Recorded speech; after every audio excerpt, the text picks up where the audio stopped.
Royal Institution, we believe that science shapes our lives, our culture, and the world around us. For more than 200 years, we have been creating opportunities for everyone to discover, discuss, and critically examine science through our innovative public events,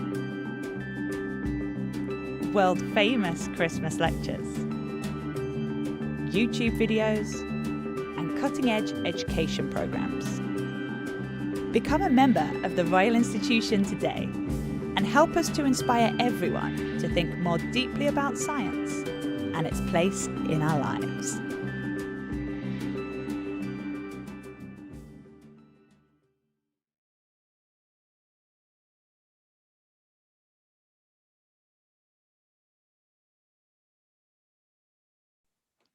Hi everyone, I'm Martin and I'm the Public Programme Manager at the Royal Institution, and welcome along to tonight's stream.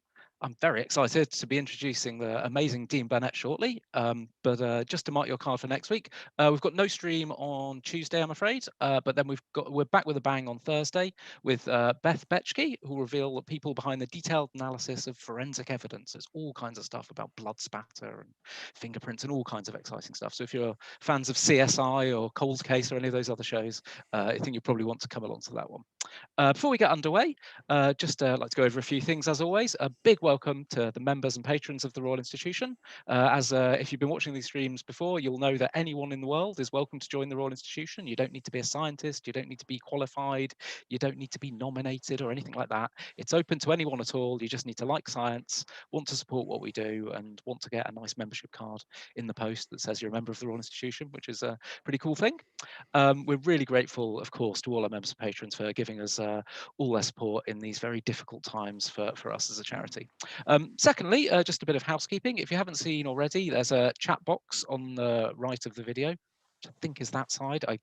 It flips the image, it really confuses me.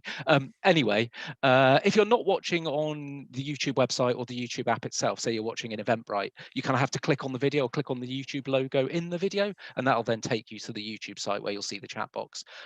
You don't have to see it, of course, you can just full screen and ignore the whole thing. But if you do want to contribute, if you do want to ask Dean any questions, anything occurs to you during the presentation, just drop it in the chat and I'll be sourcing questions from that all the way through, and then I'll be putting them to Dean at the end. Dean's also got his book available, Psychological, which this talk is going to be based on. So again, if you're enjoying the talk and want to find out a bit more, we'll have links popping up in the chat that you can click. It'll take you to your local Amazon store, whether you're in, Norway or Guatemala. It'll take you to your local store that you can buy it. However, of course, we do know that Amazon's been doing pretty great in the last year, whereas local bookshops have been doing not so well. So if you are able to go out and support your local bookshop, I'm sure they would appreciate it. Of course, as I sort of said before, unfortunately, the Royal Institution's not been doing so great in the pandemic as well. We are a charity. We don't get any money at all from the British government. So what that means is that we have to make all our own money. So in normal times, we'd sell events, sell tickets to events. We'd hire out our buildings, kind of high-profile people like the BBC and all kinds of other people. But yeah, unfortunately, none of that's been happening because of the COVID restrictions. So we're a bit in the hole. So therefore, if you are able to spare the suggested donation of £10, would be really, really appreciated by everyone who works at the Royal Institution, because we've been going for 222 years and we'd like to keep going for at least another 222 years longer.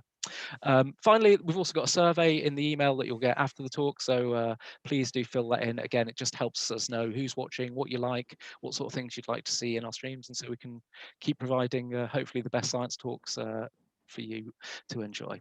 Right, that's probably enough from me, to be honest, but I've just remains for me to introduce your speaker for this evening, and that is, of course, Dr. Dean Burnett.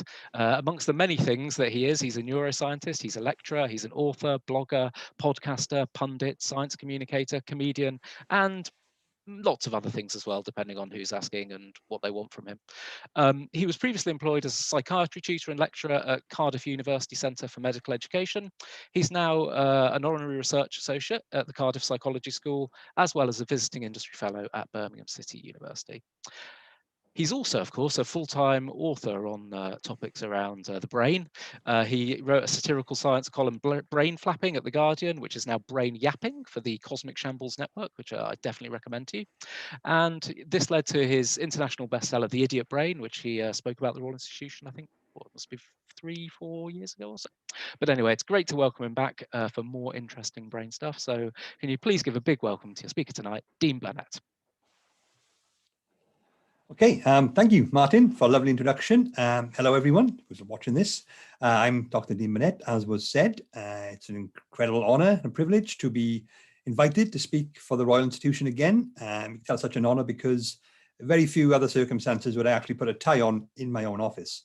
I wouldn't normally bother, but felt like I'd dress up for the occasion. So, as said, this is a talk about my new book, Psychological, published today.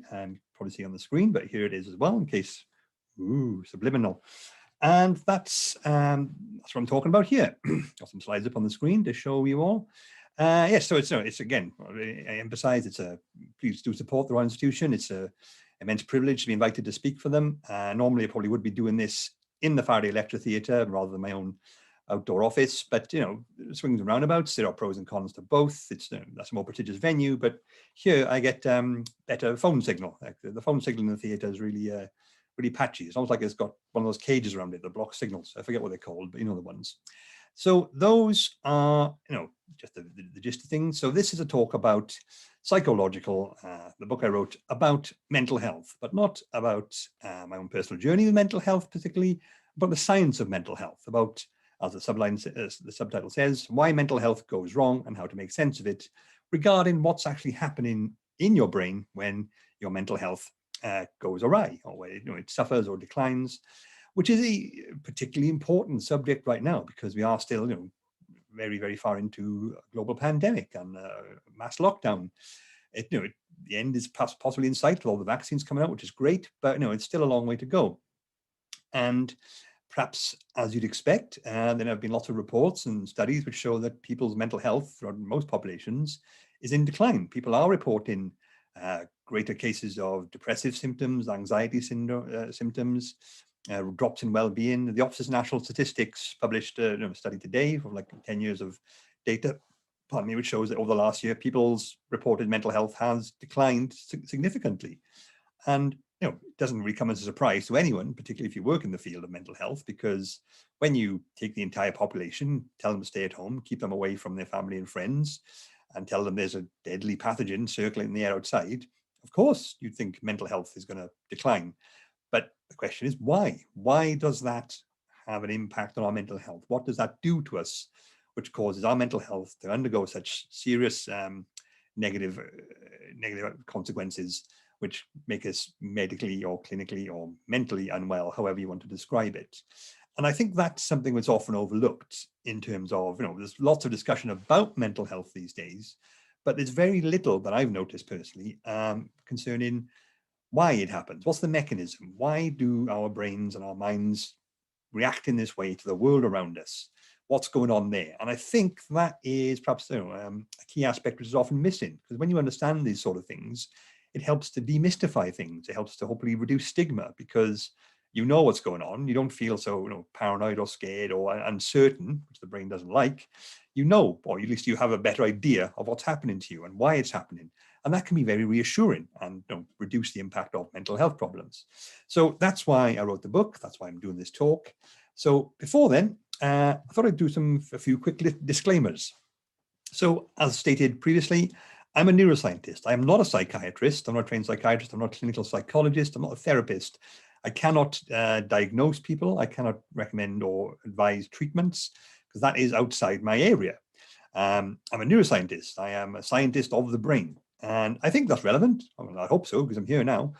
Because all things do come down to the brain. People say, mental health problems, they might dismiss it and say it's all in your head. But so is everything else. Every sensation we have, every experience, every thought, every reaction, every impulse, all of it fundamentally is the result of activity within your brain. So if that's the case, mental health matters are no more or less real or tangible than anything else. So no, I think that's a good place to start. It gives mental health problems a sort of grounded in the physical realm. But obviously, I'm a neuroscientist. I would say that. I'm not exactly impartial there.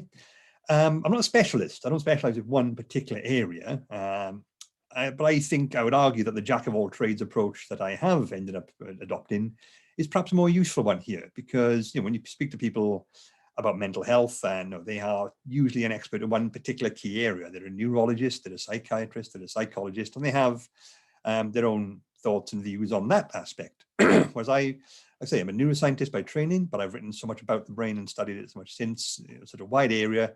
My neuroscientific knowledge is quite broad, and I also worked in a psychology school and that's where I did my PhD. So my psychology knowledge is kind of broad too. Worked in a medical school, taught medic psychiatry. So I've put my, I've dabbled in, I've put my toe in all the waters. I've dabbled in every camp, whichever analogy you want to use. And it's a matter of record that a multidisciplinary approach tends to be the most effective one when it comes to mental health. So perhaps a multidisciplinary explanation would also work similarly. You might argue it's not especially relevant, but I'm not from a classically academic background, which I think can be helpful. A lot of people write about mental health and talk about mental health, or like the leading researcher or doctor in the field, and that's great. But they often come from more well-to-do backgrounds. They're from the children, offspring of people who were professors or doctors themselves. That's usually how it works. I was not. I am the first member of my family to even do A levels. I was born and raised in the Gara Valley in South Wales. When I was like 3 years old, the mine was closed down. It's a mining valley. And when you take a small remote community where take the center of industry, which it's built around, and just take it away, that leaves a lot of problems, economic problems, social problems. The community was devastated by this by the removal of the key industry. And I grew up in a pub, so the local pubs there. So I saw the fallout from that. And so I like to think I don't have this. Some people have a sort of negative attitude towards those with mental health problems or those who experience poverty. I grew up with such people. Like, they were my friends, my family, my extended community. And I think that it's important to remember that these aren't just numbers on a database. These are people. These are individuals. And I try to sort of keep that in mind when I do what I do. And I would like to point out that although I can claim all this different level of experience and insight about mental health and what it does to you and where it comes from, mental health, as with any problem, but particularly mental health, is an intensely subjective experience. If you are watching this and you've had a mental health problem of your own, or are dealing with one as we speak, or even will do in the near future, you are in many ways way more of an expert in this than I am. I have not gone through that myself. I have not been someone who had to deal with the mental health services. I have not had to deal with my own mental health declining to the point where I can no longer function. It's taken quite a few knocks. I had some very, very unpleasant traumatic experiences in last year, but it never got to the point where I felt I couldn't function any longer. So if you are someone who has gone through that and had that experience, then your insight in many ways is more valuable than mine. I'm not here to tell anyone what their experience should be, or how it should go, or what it is, or what you are experiencing. I'm just here to say, when stuff happens to you, this is what we think is going on in the brain. So I don't want to lecture anyone about what their experiences are. Those are yours and yours alone. And just one final disclaimer, because it's come up a few times. What I'm talking about here is the science, the underlying principles of mental health, how we understand it, how we define it, how we treat it based on the evidence available. Now, there are plenty of people who have gone through the mental health care system in the UK and elsewhere and have not had good experiences, and I have plenty to criticize about it. There can be lots of negative attitudes towards people with mental health problems. There can be dismissive approaches, or they don't listen to you, or it can be quite traumatic. There's examples of abuse and things like that. These are all very valid concerns and criticisms for the mental health care system as it currently stands, or just critiquing it for what it does and doesn't offer, what it can and cannot do. But I would argue that most of these problems stem from ideological issues, or resource issues, or financial issues, or just people involved being unpleasant, because that's how people are. It doesn't really impact on the science of mental health, which is what I'm talking about, because that's a different thing. It's the application of the knowledge we have. I would argue it's sort of like, in the UK, we constantly make fun of how rubbish the UK train system is, rightly so in my experience, but it's due to bad management or poor planning or resources and so on and so on. It doesn't mean you have to critique and overhaul the whole science and physics of locomotion. Trains, as a principle, work fine. It's just that they're not used right or not applied correctly. And I'd argue the same is here for mental health problems. And that's where I'm sort of, so I stick to the science rather than go down the avenue of genuine grievances, which are for another time, I would say. So I'm not being sort of ignorant or dismissive. I'm saying that's not what I'm talking about here. So to begin with, this all started me doing this book and talking about it with sort of, well, ironically, an awareness of the limitations of campaigns for awareness. The vast majority of mental health campaigns focus on raising awareness. It's a very common phrase these days. It's good. That's a good thing. I'm not dismissing that, and it's necessary, and many are very successful. Raising awareness of mental health is an important thing to do when we still live in a world where a lot of people dismiss it as even a problem. You know, like the idea that your mental health can go wrong and people can suffer from serious outcomes and consequences of it is still something a lot of people either struggle to grasp or refuse to grasp or just won't accept. And campaigns to raise awareness combats that, and that's a good thing. And again, I would argue they've been reasonably quite successful. To be honest, it's far more common to see people talking about mental health and their own mental health these days, and that's good for the most part. There are issues with that as well, but it's a positive thing. And I've noticed in my own career when I first started writing, especially for the Guardian, but before then, like we're talking 10 years ago now, it was quite common to see mainstream articles or think pieces, which ironically titled. People dismissing the very notion of a mental illness or mental health problem as some just attention seeking or just made up, or it's just people being lazy and so on, all very unpleasant, unhelpful and negative stereotypes and inaccuracies, but they were there. Now, you don't see that so much. You're more likely to see articles about whether or not antidepressants are necessary or pill shaming, things like that, which equally isn't good, but it's a step on from just denying the whole problem in the first place. So it's progress of a sort. It's moved on from where we were, which is a good thing. There's still a long way to go, but yeah, there's still plenty to to take heart in. So awareness campaigns, I'm all for them by and large. However, there are limitations of awareness. For starters, awareness is only the start of any process, particularly this one, not the ultimate goal. You're aware of the problem. You're aware the thing exists. That doesn't necessarily mean you do anything about it. You can be aware of problems in countries overseas or wars or famines and things. You can be aware about it. You can think, oh, that's bad, but you don't do anything. And that's not really enough when it comes to mental health, especially in the current situation where the mental health care system is underfunded, unappreciated, oversubscribed, and attitudes towards it still kind of stigma and prejudice, and that's really unhelpful, and we need to change that. And awareness by itself won't necessarily lead to that, if you ask me, based on my experience of how the brain works and things like that.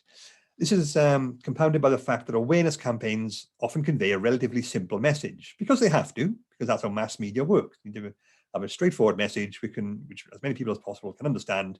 So it's got to be brief and simple more often than not. But that can limit how effective the message is if you want to be critical about it, because mental health as a subject matter and as a process is anything but short and simple. It's very complex, very nuanced, very versatile, very diverse, very variable. None of these things are short and simple.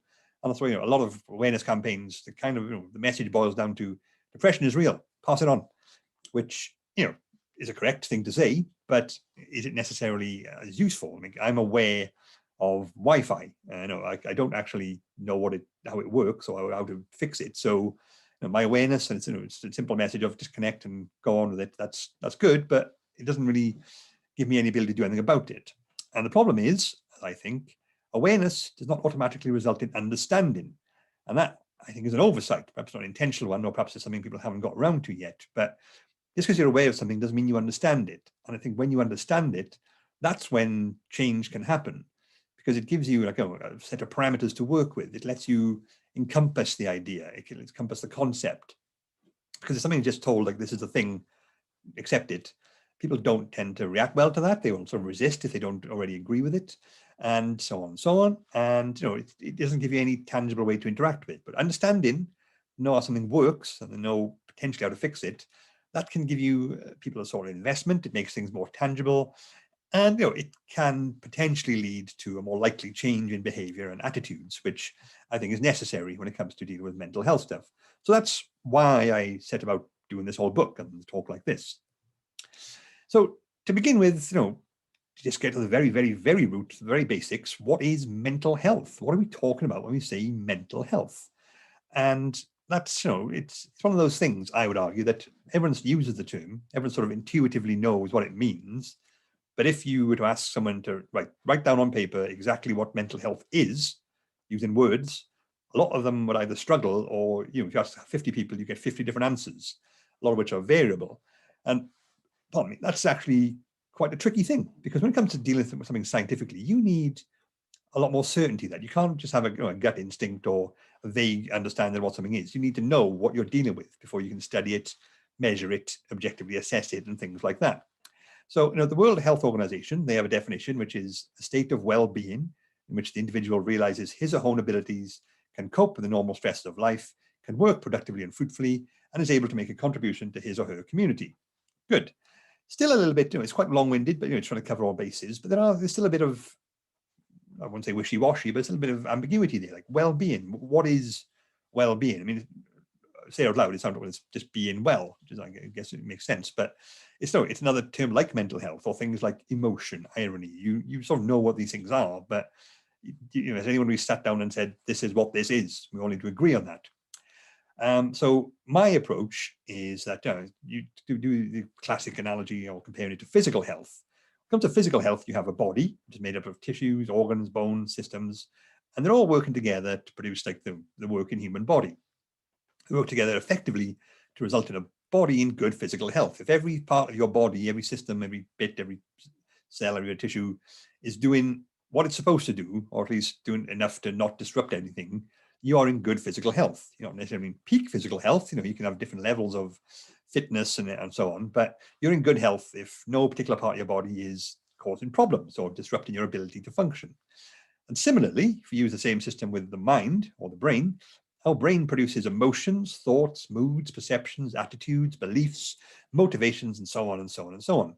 All these working together effectively give rise to a human mind with good mental health. If all of them are not necessarily working together seamlessly, but no particular one is causing problems or causing disruption or stopping you from functioning.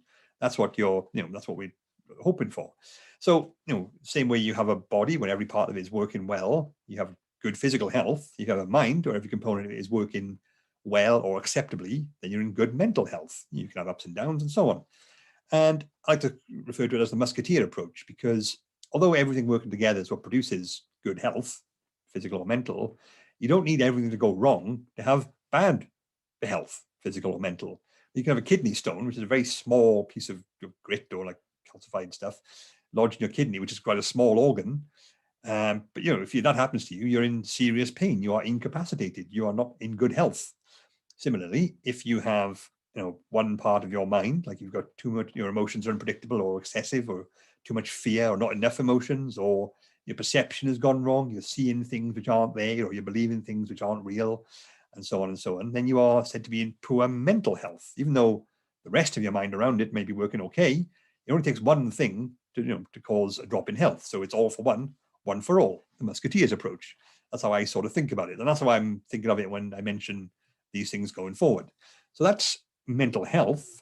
What is mental illness? So what counts as a mental illness? What are we talking about when we say is someone mentally unwell, mentally ill? Now, you might have noticed I've not really used the term mental illness much so far, even though that is, I imagine, what a lot of people watching this talk to find out about. What I mean is literally the term mental illness.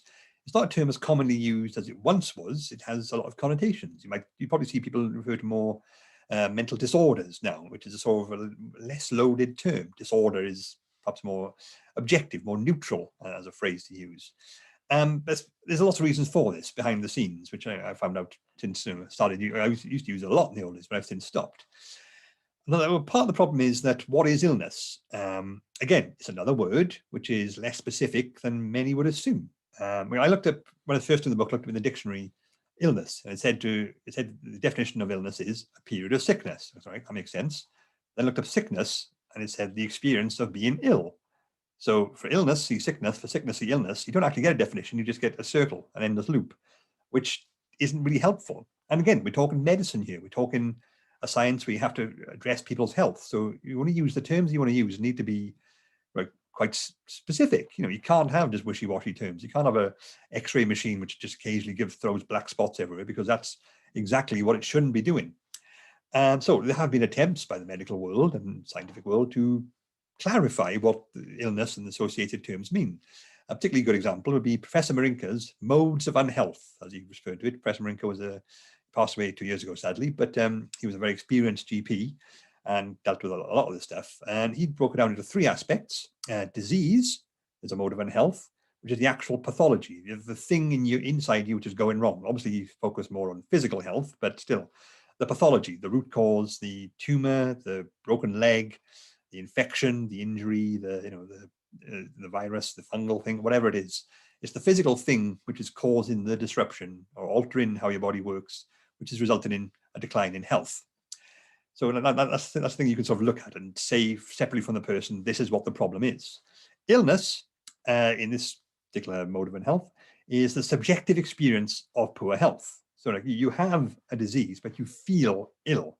You say, I am ill. It's what you're experiencing, the negative change in your health, the decline in your sense of well-being. That's illness. And it can get to the point where you can no longer function properly, or not. You just feel under the weather. But still, illness is what you're experiencing subjectively, perceptively. And sickness, he argued, is the social public expression of poor health. It's that you are sick. You get a sick note from your doctor when you are ill. You're ill, the doctor says you're sick. So it's the acknowledgement of the wider world that your health has declined to the point where you need assistance or you need to recover. And these can make sense. It seems pretty straightforward, but even when you're dealing with the physical realm, which is a bit more specific or a bit more easily pinned down than the mental world, there's plenty of problems for confusion and variability there. Like classic example would be diabetes. Someone who's diabetes, like their pancreas isn't doing what it's supposed to do. That is not a disease, but it's a pathology. It's something that's gone wrong. And they need regular medication in order to live a normal life. But if they do just stay on top of their insulin, a diabetic person is no different in how they feel and how they act and how they behave and what they can do to a person who's not diabetic.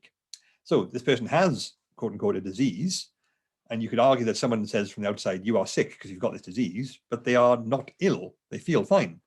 Similarly with like right now, COVID, it's a very common thing we talk about, but there are people who have COVID and they are asymptomatic.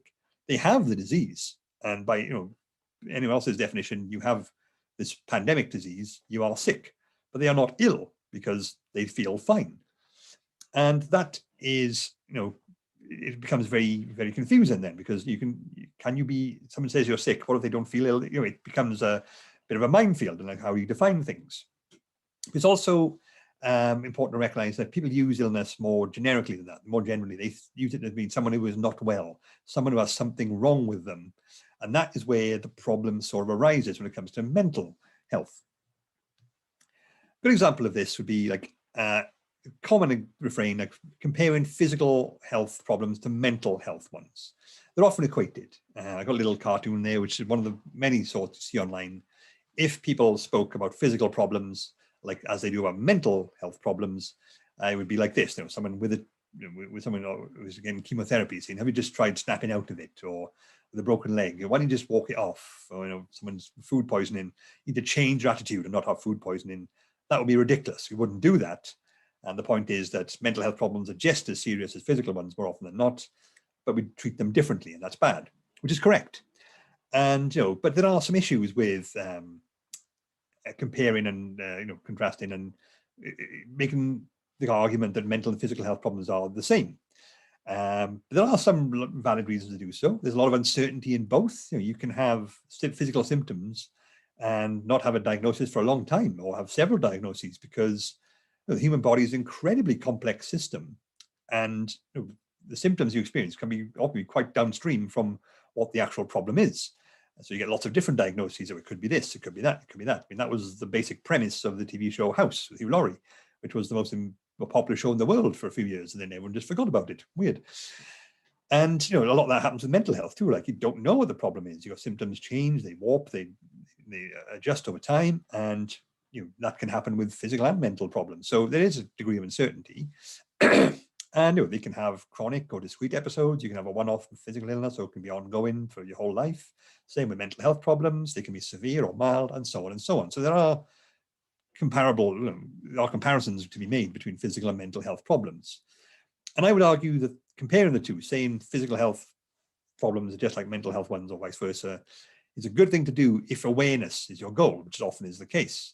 If you're trying to convince someone that mental health problems are a real thing, now, if they deny that, they have never experienced it. But it's very, very, very unlikely that they've never experienced or encountered a physical health problem, which are far more tangible, far more obvious. Everyone's had a headache, everyone's had a stomach bug, everyone's had just a knock or an injury, or just felt under the weather. People know what physical health problems are. They know when your physical health declines. So to say, well, it's the same thing happening with your mind, with mental health, then that sort of contextualizes it, or helps explain it in a useful way. So it's good to do then when you're trying to explain to someone that mental health problems are actually a thing. But there are issues with that. Take it too far, it can backfire a bit, because mental health problems are often not the same as physical ones. There are some stark and very important differences, and ignoring them can lead to issues. Right? There's plenty I discuss in the book. There's a whole section about this, but for example, physical ailments, people led to believe, or this anticipation of a fix, a repair, a cure. Are you better yet? Is the sort of thing when people have a physical problem. It won't necessarily be the case if you have a chronic problem like diabetes. It doesn't go away. You just manage it and handle it. But a lot of the time, there's the focus on cures, fixes, to getting better. Mental health problems don't normally have that option. They are more about adjusting, coping, management, getting over the issue, or working ways around it. But it makes it far more uncertainty. So you can't say to someone, you were depressed and now you've had some therapy, are you better yet? That's not how it works. And for people to expect that isn't helpful. And also, if they end up having mental health problems themselves, if they've led to believe there's a fix, or there's a cure to be had, there isn't one, that can just make things worse. And it can also make things worse in the realm of the patient and therapist, or the doctor or the practitioner, because that should be different. I mean, there's a lot of evidence which shows that doctors, or for all the good they do, they are trained primarily in physical health problems, because that's what they mostly have to deal with. And psychiatrists are people who are trained as doctors. So there is some data shows that they do tend to see things through the prism of, this is how physical problems work, and that's how I should treat everything. This leads to the disease or the medical model of mental health, which has come under a lot of criticism in the last few years, because it's a different thing. If someone comes to you with an infection or with a broken leg, the doctor knows what the problem is more than the patient does. I can confirm that this is what's wrong with your body. Here's how you fix it. Do this, what I tell you. Go away and follow my instructions. Come back when you feel better, or come back when you don't, and we'll see what the problem is. But it's a very clear dynamic there. The doctor tells the patient what to do. The patient does it, and then they get better, or or whatever the closest outcome they can manage to that. That's not really an effective process when it comes to mental health problems, because when it comes to mental health problems, the individual, the patient in this case, is the only one who really knows what they're experiencing. They have to be able to say, this is what's happening to me. And therefore, to be an effective system, they should have a lot more say in what happens to them, or they should be consulted more. And there's a lot of complaints that a lot of doctors don't do that, because not necessarily for personal biases, but because they're sort of strapped for time, strapped for resources, strapped for cash, strapped for everything like that. It's hard to reconcile with the situation in front of them. But there is a lot of argument that there should be more than this. I mean, there's plenty of other alternative methods, and a lot of doctors do use these, but the medical model is something which has drawn a few frank stares in the last few decades or so now, because that's not how mental health problems work. And when you've got a mental health problem, things like capacity, identity, self-awareness, these can all be affected by a mental health problem. More so, I would argue, than physical ones. I mean, if you're in constant chronic pain, of course, you're going to be, unable to engage with other people, and so on and so on. But with most physical health problems, you retain insight. You think, I've got a broken leg, I've got this bug, but that's not me. That's part of my body. I'm aware of it as a separate thing. And you can still engage with people and sort of maintain a relationship or a dialogue. People at hospitals have visiting hours because we like that. We're human beings, we're very sociable. We rely on our personal connections to keep us going. But when you've got a mental health problem, you are less able usually to maintain the social norms of someone helps you, you say, thank you, I'll help you as well. But you can't do that if you're chronically depressed or something like along those lines, or you're not thinking straight because of whatever the mental health problem is. And this can tax emotional relationships. So like someone cares for you and you need their help, but you can't reciprocate because of the mental health situation you're in. That relationship will be strained because the other person can't see what's wrong with you, and they feel let down or abandoned and stuff. So it's the double whammy of mental health problems mean you need support from people more, but that also can make it less likely for people to maintain and give you that support because of how they make you behave and act. And that can lead to further problems because obviously people are led to believe that physical health and mental health problems are the same, and they're not with regards to how they affect the person themselves. Which brings us to another thing, which is a lot easier with physical problems usually. At what point is someone officially mentally unwell? When does someone go from being well to unwell? It's a very tricky thing to pin down. Like, again, with the physical thing, if your leg breaks, it's quite clear. Yesterday, the leg was not broken. Today it is. That's a change. That's when they change. They're clearly unwell. They're compromised. If last week you didn't have a positive COVID test, this week you do, you are now unwell. It's kind of a lot more binary. Mental health problems aren't nearly as clear because it's hard to objectively measure someone's mind. You can't say, well, they have changed from yesterday, across a certain threshold, which means they're unwell now. It's really hard to do because it's so nebulous, so intangible, so subjective, and so on and so on. So there's a lot of criteria have been worked out in order to scientifically say when someone is mentally unwell or not. So such criteria as, is the individual statistically abnormal? Are they doing things or thinking things which the significant majority of people do not do? Also, people with mental health problems behave in ways which are other to what we consider typical human behavior. But no, that brings in a lot of social aspects too. If someone was like regularly drinking poison and said they liked it, you would think they were perhaps mentally not sound. Unless it's alcohol, which is a toxin. Everyone drinks it all the time, not everyone, but plenty of people do. So it would not be considered abnormal or statistically abnormal for someone to enjoy alcohol, even though objectively that's what's happening. Or someone like one where I'm talking to an invisible being, like they call an alien from the planet Zebulon, that would be considered abnormal. If they said they were talking to God, a lot of people are very religious, that's not considered abnormal. So they would not be classed as mentally unwell in that regard. So the statistical side of things is a factor. If they are behaving in a way which is other to how other people behave, typically or statistically, is it causing them stress, discomfort, or pain? Everyone has their quirks, everyone has their individual tics and traits, but is it negative for them? Is it harming them in some way or affecting them negatively? And that's going to be a big difference. If they're enjoying it, or if there's something they have a weird quirk or eccentricity, then kind of let it go. But if it's something which is causing them to be incapacitated, stopping them functioning, then yeah, you say, well, this is a mental health problem, not just an alternative expression of mental health. But also, people can lack insight with a mental health problem. They don't know what they're doing is different or atypical, because insight and self-awareness is something which can be compromised by a mental health problem. So they don't know anything's wrong with them. They don't admit it. People with mania are often like that. They are this heightened emotional state where they act very recklessly and embrace risks and so on. But they don't think there's anything wrong with them. They think they would argue quite passionately that they're not unwell, but objectively it seems like they are. So another criteria is, are they behaving or thinking in ways which are maladaptive? Does it cause harm to them or society? Someone with antisocial personality disorder may think they're behaving perfectly rationally or reasonably, but they're committing crimes or something, or being aggressive to people, and so on.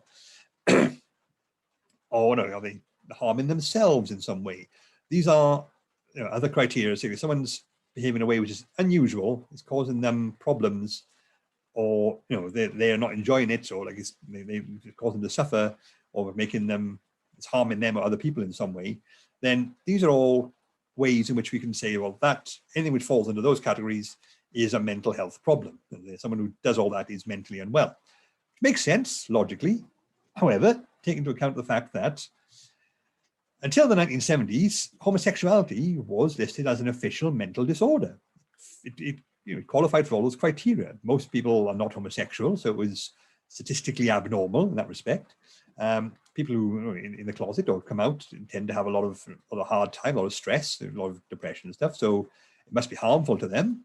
And if you consider that, the values of society were that monogamous straight relationships were the only way to be, and that sex is for procreation and you need children to keep society going, then homosexuality was maladaptive to both the individual and society. So technically, homosexuality did meet the criteria for mental disorder. But then it didn't. Now, it's 50 years later, we've got increasingly common same-sex marriage is legalized. And that's a good thing, because it's not a mental disorder. It's perfectly normal and natural way to be.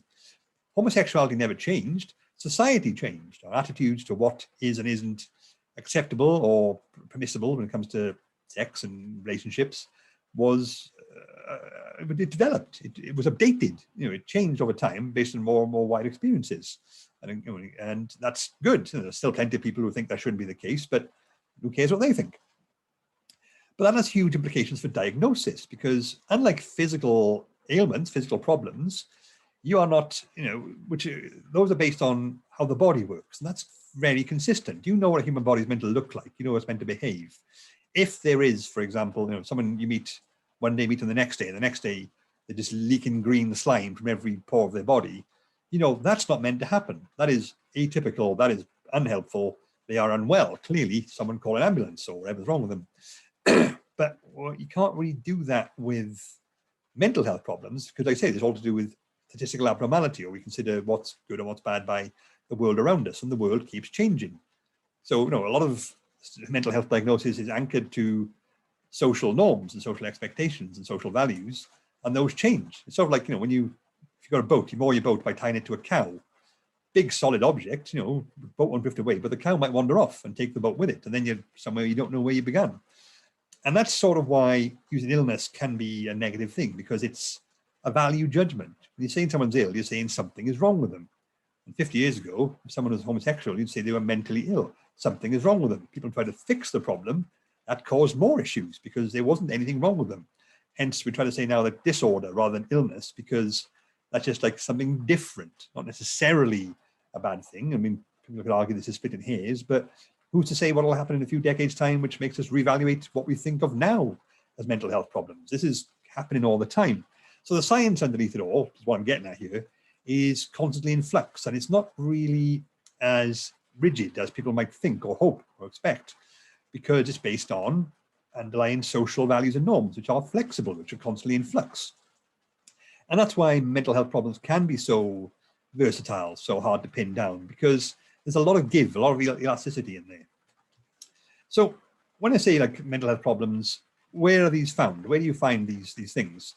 There's, they're mostly written down in two books, the DSM, the Diagnostic and Statistical Manual of Mental Health Disorders, and the International Classification of Diseases. First one's on its 5th volume, the second one's on its 11th. Now, these are two texts which encompass all known or recognized mental health problems, and to classify them, and the DSM gives typical treatment options, the criteria you need to fulfill to be diagnosed with these issues. That's in the DSM. The ICD-10 is more of a classification system and says, right, this is what it's like recognized depression, and here's the codes you have with all the variabilities, the variations. That, when I say when homosexuality was removed as a mental health disorder, this is where it was removed from. And these were most practitioners referred to these books. Like these are the most, these are where you find the science of mental health, the outcome of it. And they have different properties. Like the DSM is a product of the American Psychiatric Association, focuses solely on mental health problems, whereas the ICD is by the World Health Organization and encompasses all health problems with a subsection on mental health problems. So it's more general, but the DSM has more influence from like pharmaceutical companies and has a lot of controversy for that. And the ICD is by the World Health Organization, so it's free to use and can be adapted and is some knowledge of many different countries. So there are lots of different ways to apply these things. But when it comes to like the medical approach to mental health problems, this is where it's all sort of found. And if you see like what are the criteria for depression, this is where you find that. So this is where the science goes, essentially. And it's constantly being changed. Like the DSM's on its 5th volume, the ICD is on its 11th. It's constantly being updated, changed. Like every few years, they have an overhaul and say, do you need to change things? Like very recently, OCD was removed from the anxiety disorders, and now it's got its own section in both DSM and ICD, I think, because we understood more about it, we learned more about how it works, and that's that led to change. So even these things, so the codified expressions of the science of mental health, these are constantly changing too, because we are learning all the time about how the brain works. And just finally, before the next section, psychiatry and psychology are different things. Both work in clinical settings, but offer different approaches to things. I just bring this up because when I worked on the psychiatry program, I had a lot of potential students contact me and say, I want to be a psychiatrist. That's why I've just done my psychology degree. And I had to tell them they'd make a terrible mistake. It happened all the time. Psychiatrists and psychologists are different things. Psychiatrists are medical people, and psychologists are psychologists, pure scientific people. And they come at it from different directions. Like the psychologists I spoke to made the comparison that psychiatrists and psychologists are like chefs, but with a psychiatrist, they have a recipe and they look for the right ingredients. So I think you've got depression. Let's see which symptoms you've got. Psychologists are more like, tell me what you've got and we'll see what we can do with that. And then we'll make a diagnosis or make a recipe. It's sort of like tailored to the individual, which, there are pros and cons to both approaches. With the medical one is more inflexible perhaps, but the psychological one, it's almost like everyone gets their own unique diagnosis and you have to figure out the treatment regimen from scratch, which is a longer process. But they aren't incompatible. Multidisciplinary approach is always the most beneficial when it comes to psychiatry and, when it comes to mental health problems. People always tend to benefit more from when multiple experts get involved and do different parts of the treatment, because it's the human mind. It has so much going on in it. My theory is that psychiatry and psychology differ because they come in from different perspectives. With psychiatry, there was the existing model of healthcare for medicine, and when we realized disorders of the mind were a thing, they were inserted into it. So the framework was there, the mind was added. Whereas in psychology, it was all about the study of the mind and how it works, and then it was realized that it can go wrong. So this problem had to be inserted into the existing scientific approach to the mind and repairs and stuff. So they're coming at it from different approaches, is my personal way of understanding it. So at last, finally, we get to the brain, which is what this talk is meant to be about. But I think all that is really important. So in some shape or form, every mental health problem stems from the brain. But like I said, so does everything. So it's kind of it sounds profound, but it's not actually that helpful a statement. But still, it's valid. It gives us a starting point. And mental health problems can occur at multiple levels in the brain. You can have genetic problems, because if we accept that the human mind is supported by the communication and signals sent between billions of brain cells, trillions of times every second, that's really complex and impressive.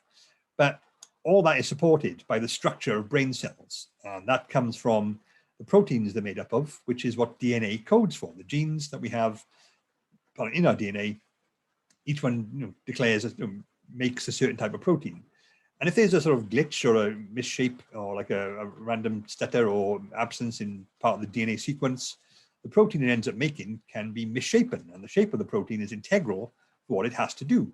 So you could have brain cells with, just slightly fewer proteins which work, or too many, or their proteins they don't work quite as well as they should. And that won't necessarily result in a mental health problem. It's very rare you have a gene which says, if you have this gene, you will have this problem. And if you don't, you won't. It's more to do with heritability and things like that. Sorry about the rain, by the way, but I'm in Wales, that's what happens. So it's all about to do with heritability. So if you have a family member who has a certain disorder, the odds of you developing it are increased. But it could be that they go from the 2% chance of getting it to a 4% chance. That's double the risk, but it's still quite small. So it's all about nuance, just vulnerabilities and things like that. So even at the genetic level, DNA can modify in ways which lead to a vulnerability or to mental health problems. At the cellular level too, brain cells can misbehave or not do what they're supposed to do because of some glitch in the genes or glitch in development, or just the lack of certain mineral or molecule or whatever you need. And that's not good. The cells adapt, they're flexible, they change and they respond to things, but they can respond in unhelpful ways. OCD, a lot of that's now attributed to, or at least a part of it's down to the opiate cells in the brain. Ones which use opiate transmitters, which are now believed to be a key aspect of our brain's ability to say something is done. So like if those cells aren't doing their job properly, then you never know when something's complete, and then you are besieged with intrusive thoughts and compulsions because your brain doesn't know how to switch off, and not necessarily a problem. And then of course all the cells combine to give larger structures, gross structures, things like the amygdala or like the hippocampus, or like we call it the limbic system, the mammillary bodies, Broca's area and stuff. These can, these all have a role to play, or multiple roles usually, like these different parts of the brain. But if one gets overactive or underactive or less responsive, or starts communicating in unhelpful ways, these can result in mental health problems, because the balance of your brain and the connections in it are thrown out of whack compared to what they should be. And sometimes you can have something which isn't necessarily to do with a physical change in the brain at all. It could be like a cognitive thing. It could be like the brain's working fine. It's just that it's doing things which are unhelpful because of what you've learned or what you've experienced. So like the biological equivalent of when your computer gets a virus, it's unhelpful. It can stop you working, but you don't then take apart the hard drive or take apart the motherboard and poke things. The hardware is fine. It's just that it's been made to do unhelpful things. And there's no reason why that can't result in a mental health problem too, when your brain's working as it should, but not doing what it should, which is, the distinction is kind of, bit slight perhaps, but it's there. So to look at this, the more common aspects of mental health problems, depression, what's happening in the brain when we experience depression. It's the poster child of mental health problems, I'd argue. If you say someone's mentally unwell or mentally ill or has a mental disorder, a lot of the time they are just automatically thinking of depression. And that's valid, I guess, because it's the most common type. Estimates suggest that between 3 and 10% of people are afflicted with some sort of depression. And I realize that's a very, very wide range to look at. But part of that is because it's really hard to pin down what exactly a depression diagnosis is. Like someone can have a classic depression case, and then you have a manic episode as well. That was bipolar the whole time. So you got to change it. And then people have different ideas of what counts as depression. So it's really hard to pin down the specifics, but it's very common. Class as a mood disorder, because it's a disorder of mood, but that potentially can lead to more misunderstanding and stigma. This focusing on the fact that it's all about mood. 1 second, please.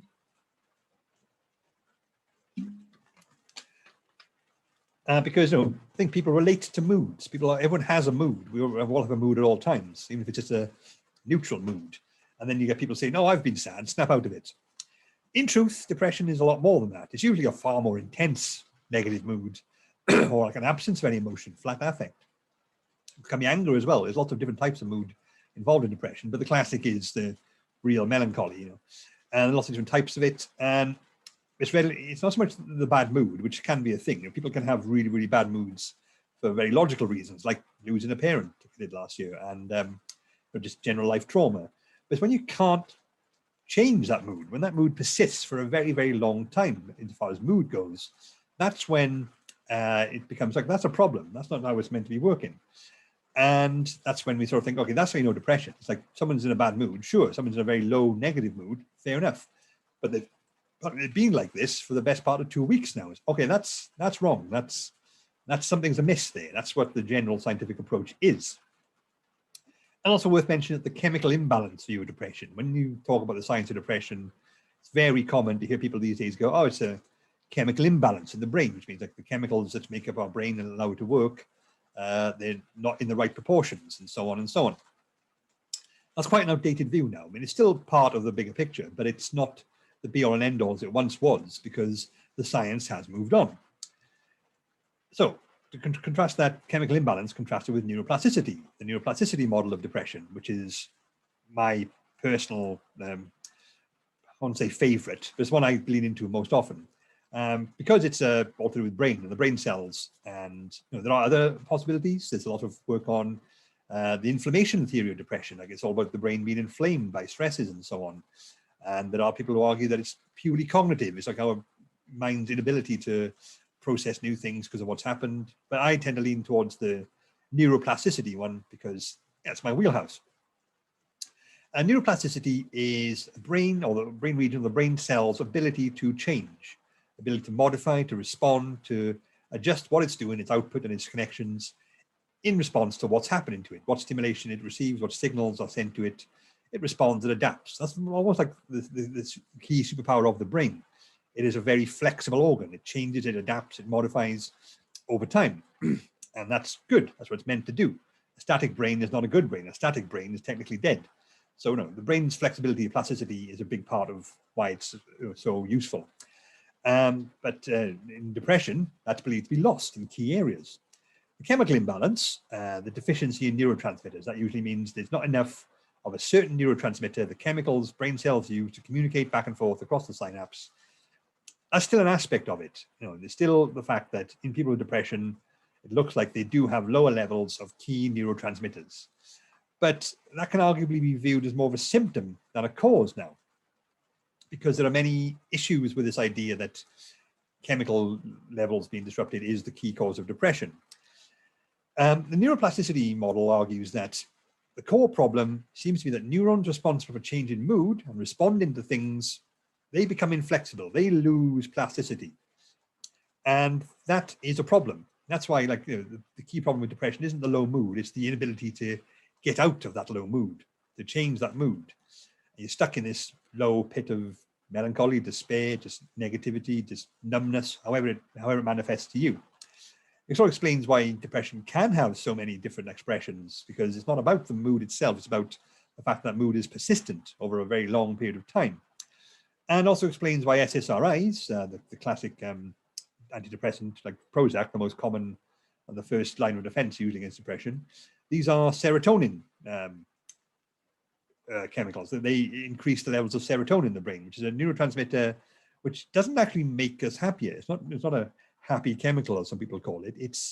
But it allows our mood to change. It's a key part of that function of the brain, which obviously is what's compromised in depression. So you can sort of see why that works there.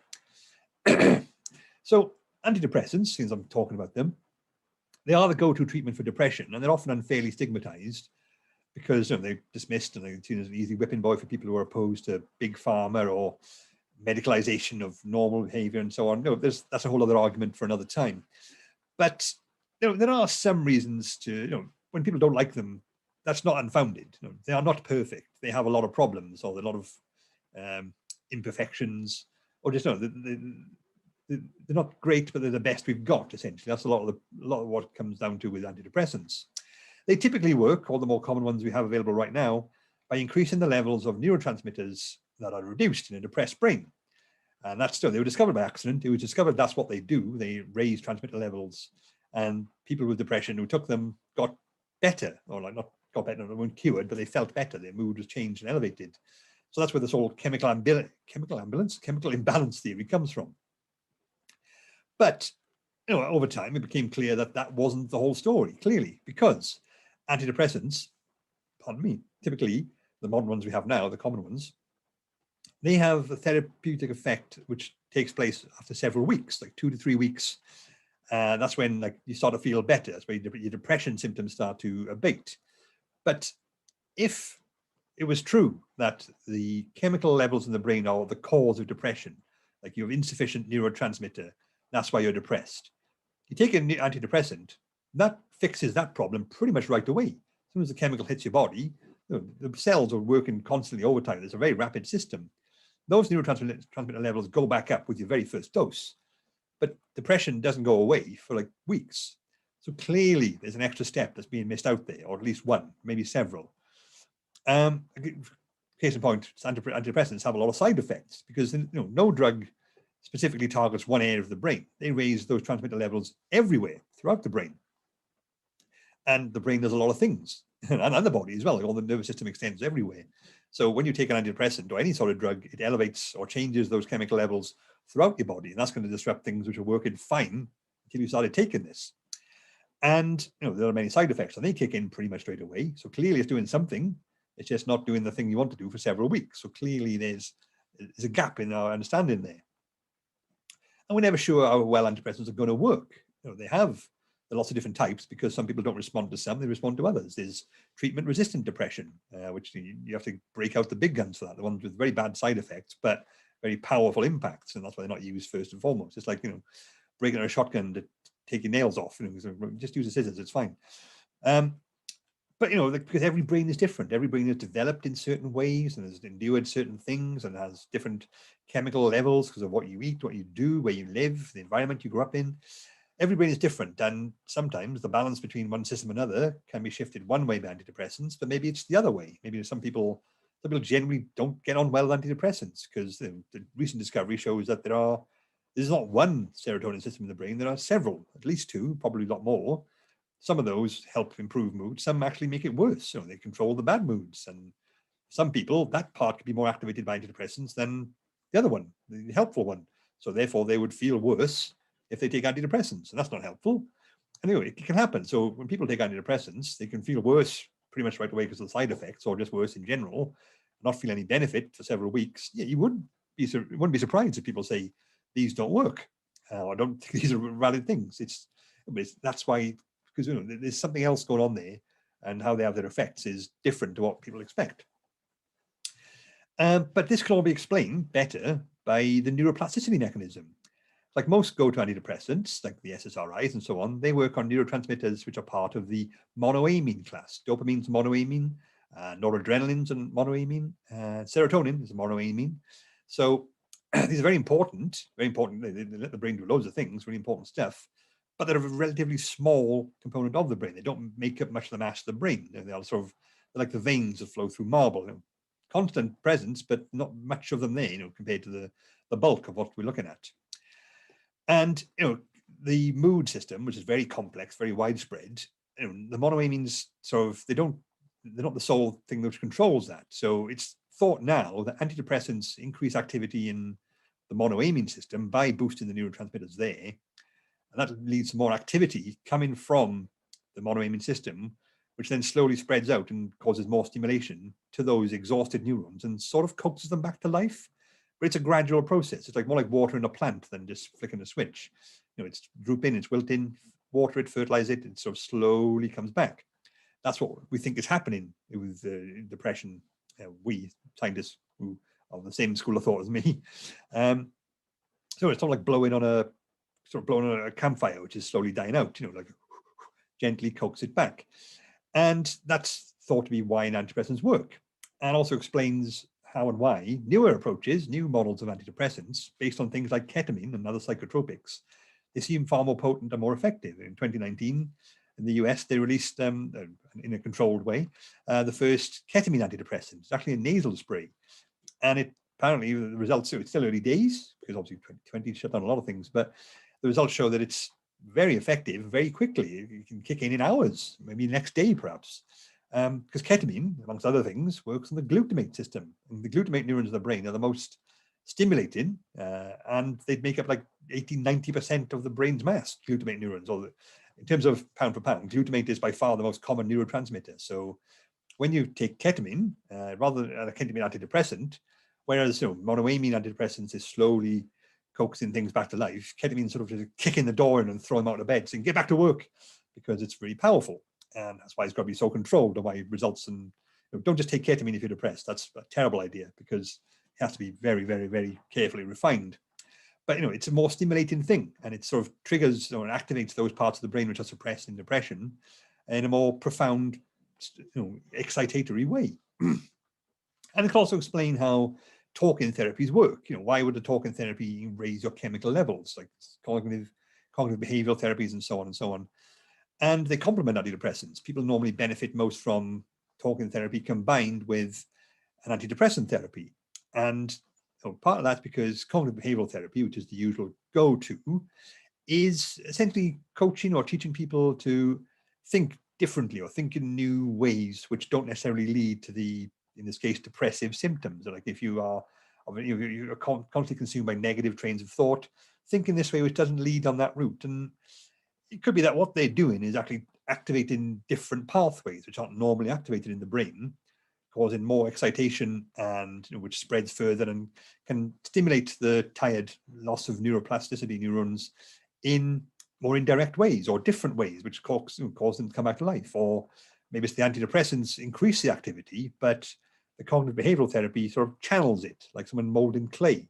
Antidepressant throws all the clay on the spinning table, which is the brain, and the talking therapy sort of shapes it into a useful form.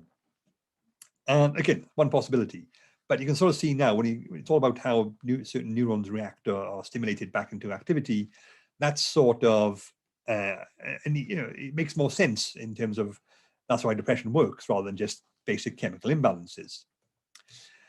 Anxiety is the other mental health problem, I suppose, if you're looking at the two main ones. Second most common. It's like, there's a lot of it out there.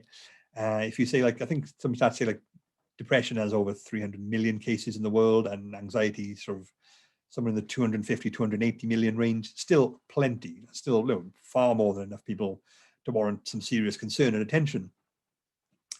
Depression can be very variable, but anxiety seems like even more variable, which makes it far more common.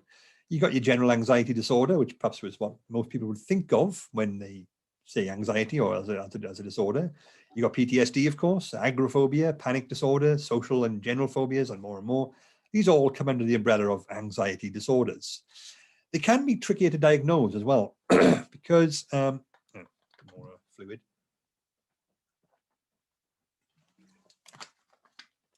Because having a low mood for 2 weeks is unusual. That's atypical. People don't normally have a mood of any sort, which is the same for a fortnight.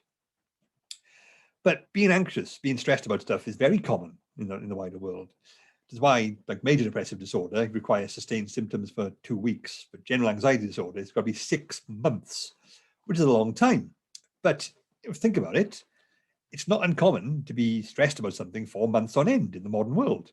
Like I'm married, I planned a wedding with my wife. That was a stressful experience. Not that I didn't want to get married, but it's a big life change. It's financially demanding. It's logistically demanding. You got to coordinate all the family members and stuff. It's a stress. Or if you're involved in a big work project or you set up a business, it's a very dicey time. It's very normal then to be stressed for several months in a row. But that's why, to be classified officially anxious in the mental health sense, it needs to be for a very long time. But the general rule of thumb is that the fear or the anxiousness and the stress you experience has to be irrational, disproportionate or disproportional, or genuinely interfere with functioning, like with PTSD. Someone with PTSD has a very, very valid reason to be anxious and afraid and scared because they've gone through a considerable trauma. But when that anxiety response is genuinely interfering and impacting and hindering the ability to live their life normally, then yeah, you count it as a disorder. So anxiety disorders are widespread, common, variable, and there's a reason for that.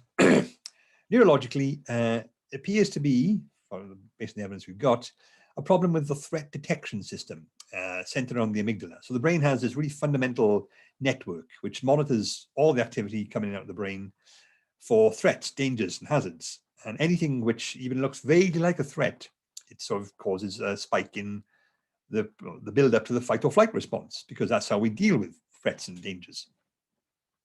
The amygdala is sort of like the hub of that. The amygdala is a very small part of the brain in the medial part of the temporal lobe, but it's really powerful. It's really influential. It's a powerful emotional processing region. It's fast and it starts working right away, so it influences thoughts at a fundamental level, but it's usually kept in check by the cognitive region. So it decides how we react emotionally to things, and it's usually commonly associated with the fear response, which is, by many people's estimation, the first ever emotion, because it was a survival thing. Again, we weren't there. We don't know for sure. But the more cerebral parts of our brain, the higher functions like the cortex and the prefrontal cortex specifically, which is where we think and apply logic and reason and restraint, that normally keeps the impulsive urges caused by the amygdala in check. And they exist in a sort of quasi-stable balance. They're not sort of fixed, one dominates the other, because there are times that you need to react very quickly to a scary thing. And there are times that you don't need to do that. So, they're constantly sort of jostling against each other. So who gets the dominance? With anxiety, that balance is disrupted. The amygdala seems to just become too powerful, too influential. It influences more thoughts and behavior in an excessive way than it really should. And the frontal cortex seems to be unable to stop it doing that. And it's manifests in various ways, but it means like most of your thoughts are tinged with a sense of fear or apprehension or just like anxiety. Because like for no reason, it doesn't, it just comes from nowhere, because that part of your brain which makes you anxious is overactive and dominating the part of your brain which stops that happening for various reasons, which some of which are uncertain, and explains why anxiolytics, the drugs for drugs for anxiety like diazepam, the barbiturates, they can be really addictive because they sort of suppress this part of your brain which allows you to feel stressed and anxious. And believe it or not, the brain likes that. Like, I took this thing, all of my worries went away. That's good. Let's keep doing that. That's a great thing to do. And that's why you have to be very careful with these things. Like, I've taken the Valium once for my vasectomy, and that was a trip, man. Very, very weird story. I'll tell you another time. So, anxiety is an issue and a problem to be dealt with, but it's a lot going on there. And a lot of this comes down to stress. There seems to be a lot of papers and studies which suggest that stress is far more of a widespread and fundamental problem than perhaps we give it credit for, because we all say stress, we all know stress. It's a common word phrase. I'm a bit stressed lately because of X, Y, Z. But that sort of overlooks just how fundamental it is and how vulnerable the brain is to it. Stress is the precursor of the fight or flight response, because the brain doesn't go from 0 to 60, so like calm, calm, calm, fight or flight, and just start screaming and fighting and yelling and running as soon as anything vaguely scary appears. No, it's got its layers and levels of it. And until we get to the full flight or fight response, where like the muscle tension, focus and everything, and the trembling, like the pale face and stuff, that's all, that's like the peak of the fight or flight response, where it's all going on. The precursors, like where the body's getting primed, getting ready for fight or flight, that's stress. That's what stress is. It releases lots of chemicals into your body, like the cortisol, the sort of the build up to the fight or flight response. And that's good. It gets our body ready for dealing with adversity. The problem is the human brain doesn't handle prolonged chronic stress very well. Short, sharp bursts of fear, that's sort of what we've evolved to deal with. You live in the wild, a predator appears, you got to run, you got to fight it, or you die or you escape. There's no sort of middle ground there. You don't like start living next to the predator and just staring at it the whole time. That's not something which happens in nature. So we haven't evolved to really deal with situations where stress is ongoing, prolonged. And that means like the body gets pumped full of stress chemicals over time. The chemical impact builds up and takes its toll. This is often down to the hypothalamic pituitary adrenal axis, which is a complex network of fundamental brain regions, which, among other things, regulates the levels of stress chemicals like cortisol in our body. They pump out the stress chemicals, which cause all these reactions in us when we first feel any need to be stressed. And when the stress chemical levels get too high, the HPA axis recognizes that and stops pumping them out. It's like an overflow plug with a bath, with that little hole where the water goes down when it gets too full. But a lot of the time in the modern brain, it seems to stop doing that. It seems to lose the ability to detect that key chemical balance and just keeps pumping them out. And therefore, stress chemicals can build up and we feel more and more stressed, more and more anxious, and it's not fun. And this is a big problem because the human brain is very easily stressed. We have the ability to imagine and foresee dangers and risks and problems which aren't necessarily physically damaging to us, but we don't like. The thought of being rejected, the thought of losing your job, the thought of being embarrassed, the thought of doing karaoke. That people get really stressed by the very notion of public speaking generally. There's no harm in it, but we are such a social species, it causes us to experience a stress response. So there's plenty in the modern world which causes us to be stressed. There's so much expectation of us, so much requirements, so many demands. And obviously, from an objective point of view, we live in a more pampered time than any other generation in human history. Our world is safe, our environment is tamed, we have abundant food and resources at our fingertips. But that's not how stress works. It's not, you should count your blessings. It's like, I expect life to be like this, it is like this, therefore I'm stressed. You can be the richest person in the world and still be stressed. It's a very subjective thing. The human brain doesn't take the bigger picture into account when it comes to things like that. So everyone can be stressed, and therefore everyone can be prone to mental health problems, because it seems to be stress, the stress response, and not just this, by the way, but this seems to be a common theme, a key factor in the development of common mental health problems. Too much stress can overwork the amygdala. It's part of the fear system, and making it more dominant, like working on a muscle. It becomes more active. The brain thinks, well, the amygdala is constantly being triggered, so I guess it needs more resources, needs more energy, needs more focus and attention. It becomes bigger and stronger, like a muscle worked out in the gym. And then you get anxiety, which is when the amygdala becomes dominant for no reason. Well, not for no reason, but for no logical reason. Similarly, the stimulation of all the stress chemicals, all the stress signals, could exhaust neurons which aren't meant to be dealing with it, like the ones that control mood. So they get too stimulated by stress, by the constant aspects of stress, and they lose plasticity. They lose their ability to react because they're just exhausted. And then you get depression, which would explain why there's so much comorbidity with depression and anxiety. There's about 30% of cases people have anxiety and depression. And antidepressants are also a go-to medication for anxiety as well, because both in the fundamental sense are the result of stress. They're both sort of two expressions of a similar common problem. You don't necessarily always get both, of course, but some people might have a more resilient mood system, which means they can have anxiety but not depression. Some people might have a very vulnerable mood system, which means they go to depression without developing anxiety and the stress that comes from that, and so on and so on. The brain is very variable. But like I said, experiencing stress is a subjective measure. And how vulnerable you are to it and how you react to it varies wildly from person to person. Hence, mental disorders are still so complex and unpredictable. But also why your circumstance can result in genuine mental health problems because of how the brain works. If you grow up in an impoverished, stress-rich environment, so like you have no money to pay your bills, you're from in a very abusive relationship, if you have a negative relationship with your parents, if you grew up in a war zone, or you don't know where the next meal is coming from, this will sap your brain's resources when it comes to dealing with stress and processing them. So you have more of a hair trigger when it comes to stress because you're so used to it, you're so familiar with it. And you get the stress vulnerability model, which is on the slide there. So if the more vulnerable you are to stress, the more likely you are to achieve a mental health problem when stress increases. And the more more impoverished you are, the more more difficult your life is overall, the more more things in your life which cause you to be stressed, the more likely you are to develop mental health problems, which is why poor living conditions and poverty and poor mental health often just go in lockstep, because that's just how the brain works. So to summarize, our understanding of mental health problems are constantly evolving thanks to ongoing scientific research and assessment. I try to cover them as much as I can in this book, but I may have to write another version in 5 years' time, which changes all of things. However, they're often intangible problems. You can't see someone's mental health problem. You have to rely on them to say what's happening or behave in certain ways which you can indirectly work things out. And they're often defined by social and cultural benchmarks, which are in flux. Our societies change, our values change, our culture adapts and moves on, which makes understanding and defining and treating mental health problems, which are based on these things, very complicated. And that's not even considering all the therapeutic methods and approaches that are in use. Often they go well together. Sometimes there's a lot of button heads, like turf walls or dominance and things, because people who deal with mental health are also human themselves. They have a human brain which cares about things which aren't necessarily good for mental health care, but that's how we are. On top of that, mental health problems stem from the brain, which is itself a vastly complex, variable, and unpredictable thing. And we still don't know how the brain works in many ways. We know a lot more than we used to, hence our understanding of mental health problems are expanding and going forward.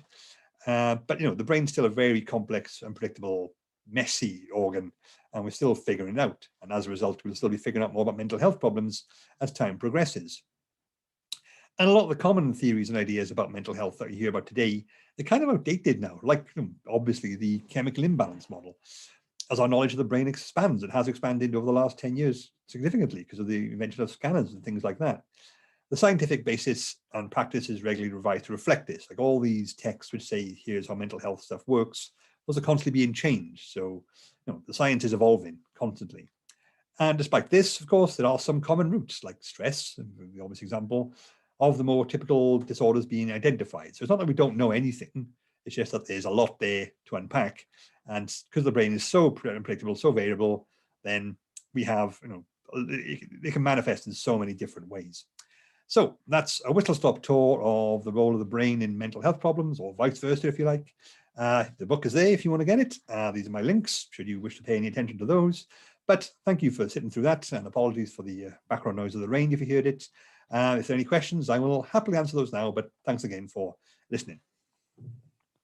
Wow, thank you so much, Nick. Nick, D. Good stuff. Sorry, good just stuff. reading the name of the person who asked the question was called Nick. Oh God. Anyway, that was absolutely brilliant. I thought it was just incredibly clear-eyed and clear-sighted. Like there was no hyperbole. There was no. I just thought it was just brilliantly explained, and yeah, I absolutely you. learned a lot. I don't like Anyway, that sort of thing. Yeah. well, I'll stop showering you with embarrassing praise, and we'll get to the we'll get to the questions.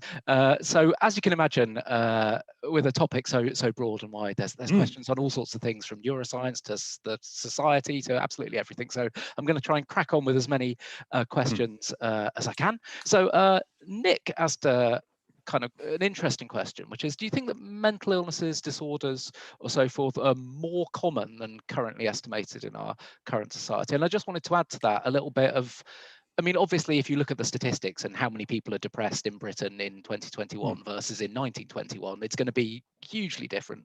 But of course, people in 1921 probably you were coming back from the war, they had shell shock, they had all kinds of mental problems, but they just weren't diagnosed or recognized or, treated in the same way. So I wonder, yeah, both, do you think that now things are more common than they used to be, or do you think people were just more depressed and more anxious but they didn't report it in the same way? And also, do you think it's kind of the same throughout different countries, or do you think maybe some countries that have a more of a Buddhist philosophy maybe have a slightly higher tolerance for stress and anxiety, or do you think that might just be nonsense? Yeah, it's a very broad picture there, isn't it? In that I am.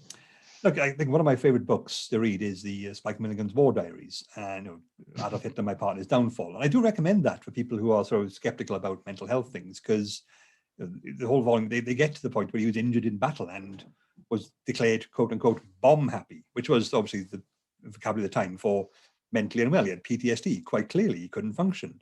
And there were camps full of these people. So, mental health problems during the war were very, very, very common. It's just that they were obviously overshadowed by the fact that a lot of people were dying, and that's a big deal. Yeah, we are seeing more mental health problems these days, but similarly, we are seeing a lot more photos on the surface of Mars. But Mars was always there. There was no, it's not like it's suddenly appeared. It's just that now we have the ability to see it, to actually go there and look at that. Red rocks, amazing. And yeah, so like I do discuss that. I think that if you look through like historical texts, there's very little mention of mental disorders as we know it. There's melancholia. That was an old-fashioned term, which I think people thought, oh, that's depression. Clearly, it describes depression perfectly. But we're talking from times when life expectancies were very short. Life was hard and brutal, so you didn't really have a chance to develop a mental health problem. You're too busy staying alive.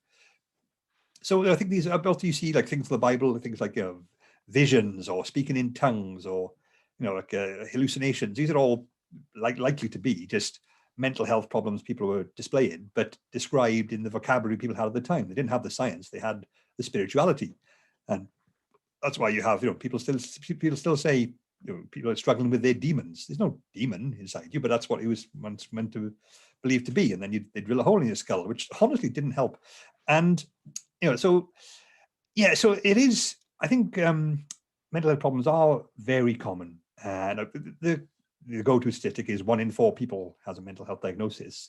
There's some debate as to how accurate that is, because it comes back to what I said about how do you define a mental health problem in terms of like, when do you go from mentally well to mentally unwell? Where's that threshold? And you could put that threshold in different places depending on who's doing the measuring. So like if someone has the criteria for depression in the DSM, there are 9 key features and you need 5. So 5 out of 9, more than half, fair enough. But that means you can have someone with symptoms 1 to 5 and someone with symptoms 5 to 9. They have the exact same diagnosis, but only one thing in common, and they receive the same treatment. And obviously, there's more to it than that. Psychiatrists don't just have a tick box and just hope for the best. So it's a very complex thing to pin down. It's really hard to say, yes, this is how many mental health problems there are in the world today, because it's impossible to know that. And but yeah, it's very common. But no, there's the other school of thought, which says that we shouldn't even use diagnosis at all. We should sort of accept the fact that how people react mentally to the stresses of the world is normal and natural, and like they should. That's like everyone else. It's not that people are mentally unwell; it's that society has too rigid an idea of what mental expression is. I mean, I don't subscribe to that myself, because I've known far too many people with mental health issues, and they say like, please, I would love this to stop. I don't feel like I am a different expression of humanity. This is a problem. Please help. And so I don't like to, but then also saying that nobody is mentally unwell. It's just different ways of being. That to me suggests that that argument suggests, well, the brain cannot go wrong, and trust me, it really can. So mild diversion there, but yeah, it's really hard to say. But yes, mental health problems are really common and will continue to be so. But a lot of it's not due to the fact that people are unwell. It's just how we're defining them. And that's where a lot of the confusion and debate is going to be for the foreseeable. So there's another question here from Richard, just on that. He says, mental health is often defined in terms of problems, but is there an equivalent of physical fitness, including exercises to improve your mental fitness? Now, you sometimes hear things like sort of, looking in the mirror and saying like, I am a good person, I deserve to be loved, which is just way too cringe and embarrassing for me as a British person. So is there anything else I can do that will kind of strengthen my mental health and sort of protect me in the same way that doing weights will stop me from, getting weak and frail? Yeah, it's a tricky one, like there is that thing called brain gym where they make kids do weird exercises and keep water in their mouth so it evaporates into the skull, and that's not how anything works, but well done for trying. It's I think that comes up a lot now, like the word you mentioned it on like the whole the Buddhist countries have a different appreciation of mental health, and it's really hard to say because obviously everyone has, it's not just about the different culture, although that's a big part of it. They just have different infrastructures. I mean, a lot of them, if you're from a country which doesn't have much of a mental health or any health infrastructure, then you're not going to be able to say who's got mental health problems or not. When I did the psychiatry course, we had someone like from Nepal applied to join. It was a distance learning course. They said, I would be the first psychiatrist in the country, they said. And I'm not sure if that's true or not, but it was quite a claim to make. And they seemed quite convinced of it.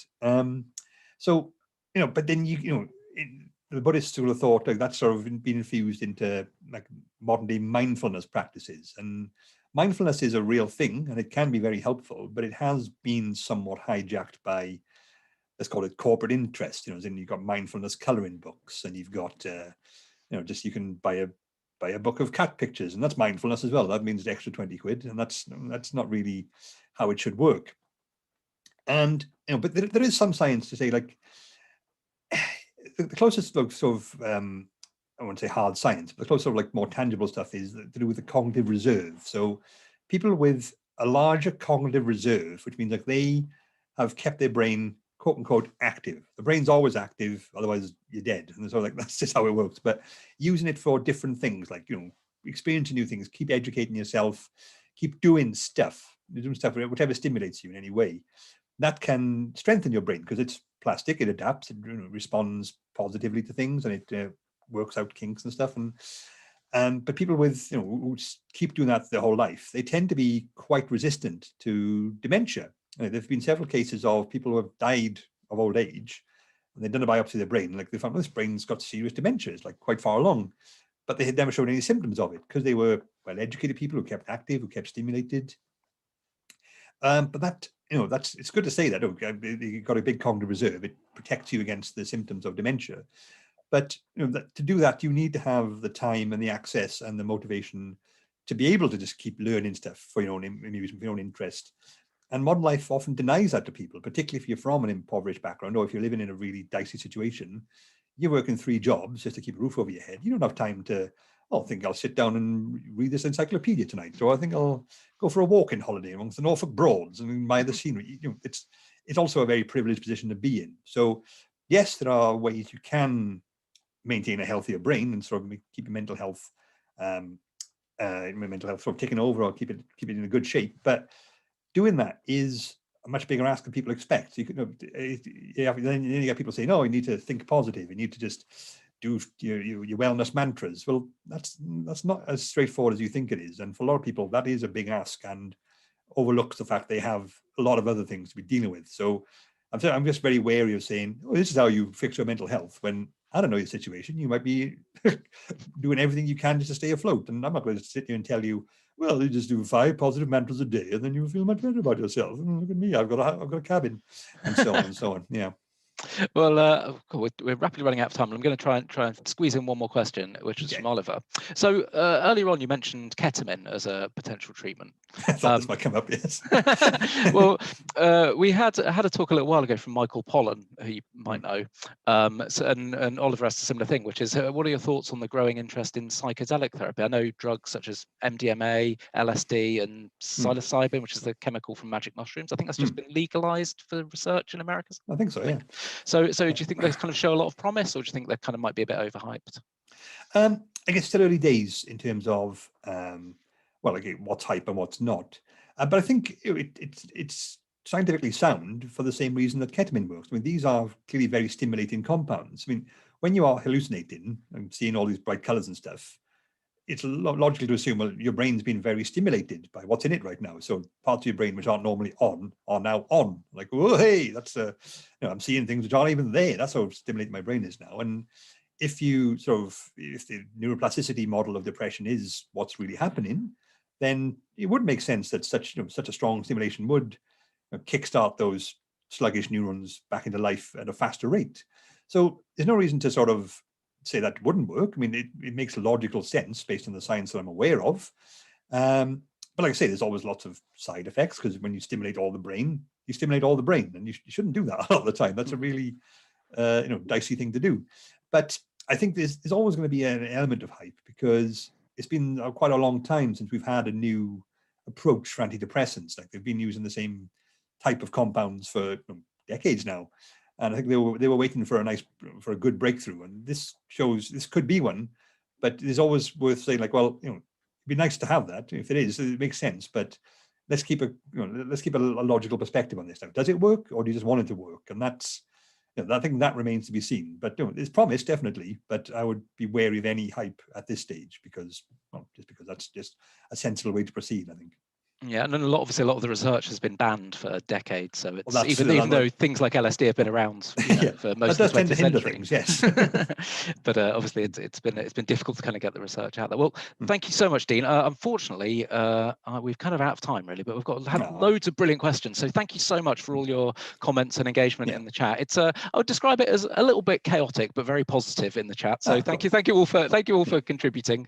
If anyone wants to message me questions by my website, I'm happy to answer them. Oh yes, I was just going to say that. Just before I let you go, just to remind everyone that you're welcome to join the Royal Institution as a member or a patron. Will be greatly appreciated by everyone. You can join a membership that includes David Attenborough, Albert Einstein, Michael Faraday, and me. So, all of those people are members of the Royal Institution, so you can be too. If you've enjoyed the talk, please do donate £10 via their link, or £100 or £1,000, or whatever. I can't stop you. The book Psychological is available in all good bookstores and giant multinational corporation websites and everywhere in between. It's out now, is it, Dean? Is that right? Yes, today, literally today. Yes. Oh, brilliant! Yeah, so this is my launch, so that's nice. Fantastic. Yeah, brilliant. So do go and add that to your shopping baskets. Don't forget, we've got a talk on forensics next week, so do check that one out next Thursday. Dean, you said people can find you through your website. What's the address? Just deanburnett.com. I've got a contact form if you want to ask anything about the talk. It might take me a while because it's a busy week, but yes, I will get back to you eventually. Answering questions. I would also recommend you as an excellent follow on Twitter. Where can people find you? At Garrowboy, GARWBOY. That's the Garrow Valley where I'm from. Like I said, I joined Twitter a long time ago, before I thought anyone would care who I was and pay attention. So I would have chosen a more logical name now, but a bit late. So well, it's distinctive. I like it. But anyway, thank you so much, Dean, for just an absolutely fascinating talk. And thank you so much to everyone for all your questions. And we'll see you again soon. Take care, everyone. Goodbye. Bye.